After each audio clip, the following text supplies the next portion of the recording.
Bonjour, je m'appelle Marie-Pierre et je vais vous traduire cette histoire en langue des signes québécoise. Bonjour, je m'appelle Karine et je serai la voix de cette histoire. Le livre s'appelle « Petit monstre autour du monde ». Texte et illustration de Andrea Castellani. Publié chez Broquet Jeunesse.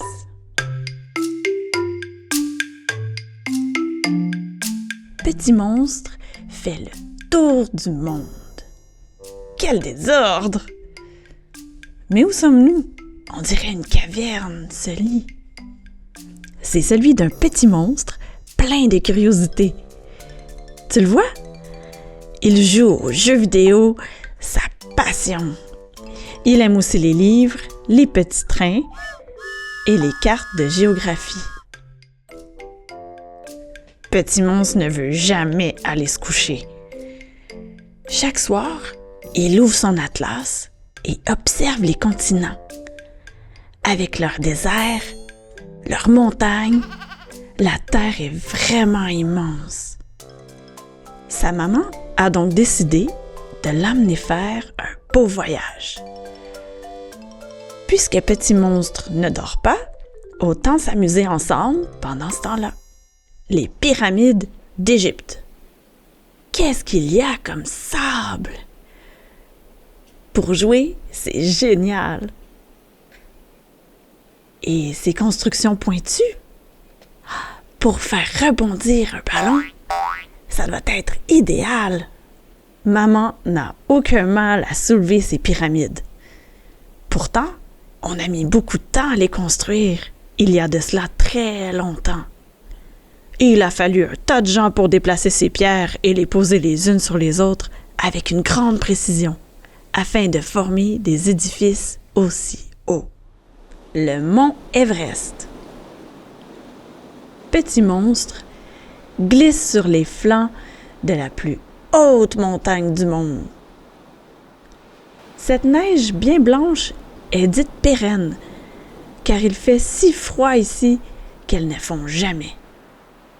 Voilà l'endroit idéal pour s'amuser avec une luge. Surtout quand on est un petit monstre en quête d'aventure. Bienvenue à New York. Petit monstre se tient en équilibre au sommet d'un immeuble très, très, très haut qui semble toucher le ciel et le chatouiller. C'est pourquoi on a donné à ce type de construction un drôle de nom, gratte-ciel. Dans cette grande ville, il y a plein de gratte-ciel où des ascenseurs transportent les gens à la vitesse d'une fusée.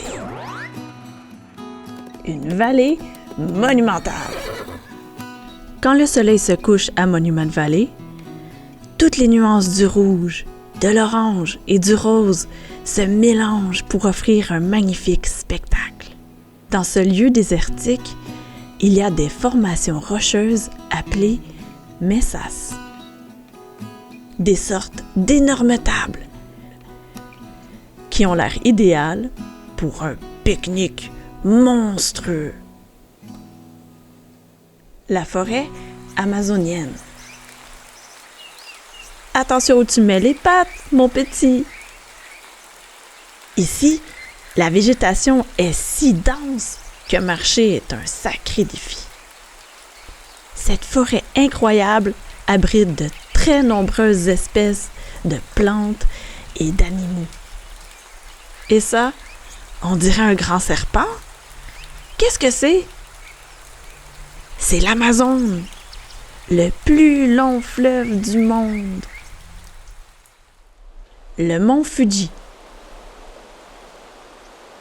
Petit monstre se baigne dans les eaux tranquilles d'un lac japonais. Et que voit-il à l'horizon? Le sommet le plus haut du Japon, le mont Fuji. Tu sais, petit monstre, que sur cette montagne, il y a 3 volcans actifs?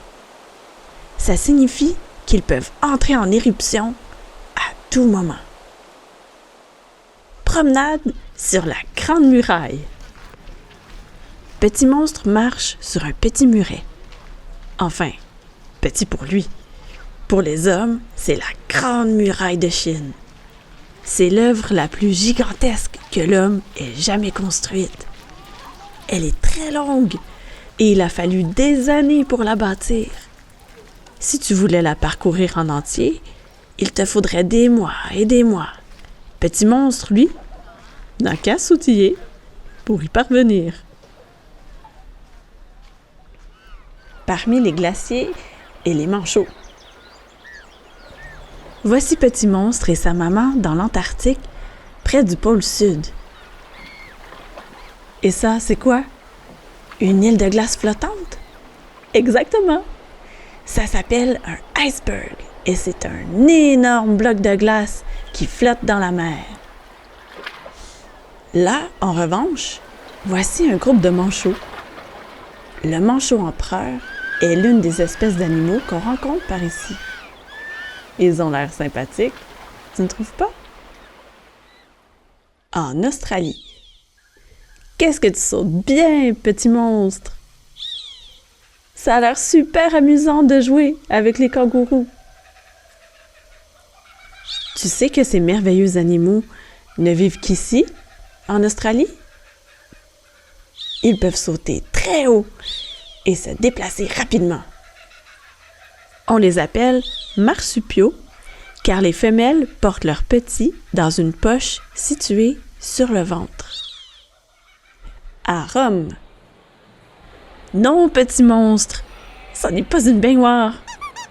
Ce monument, qui s'appelle le Colisée, fut construit il y a presque 2000 ans et c'est un amphithéâtre. Les Romains de l'Antiquité y allaient pour voir des spectacles riches en émotions. Petit Monstre a pourtant raison. Quelquefois, on remplissait d'eau le Colisée et de petites embarcations se livraient à des batailles navales, appelées Nomachi. Et voilà Paris. Tu vois toutes ces lumières, Petit Monstre? Eh bien, c'est pour ça que Paris est surnommée la Ville Lumière. Mais son symbole, c'est la tour en fer à laquelle tu es accroché, la Tour Eiffel. Pour arriver au sommet, il faut gravir des centaines de marches. Mais ne t'inquiète pas, il y a aussi des ascenseurs rapides. Londres. Hé, Petit Monstre, ce bus à 2 étages n'est pas un jouet. Il sert à transporter les gens aux 4 coins de la métropole. Pose-le sur la route et écoute. On entend sonner le Big Ben. C'est quoi le Big Ben? C'est une grande cloche qui se trouve dans la tour de l'horloge et dont les coups retentissent le long de la Tamise. Tu viens de visiter plein de lieux merveilleux avec Petit Monstre et sa maman. Cherche-les sur la carte.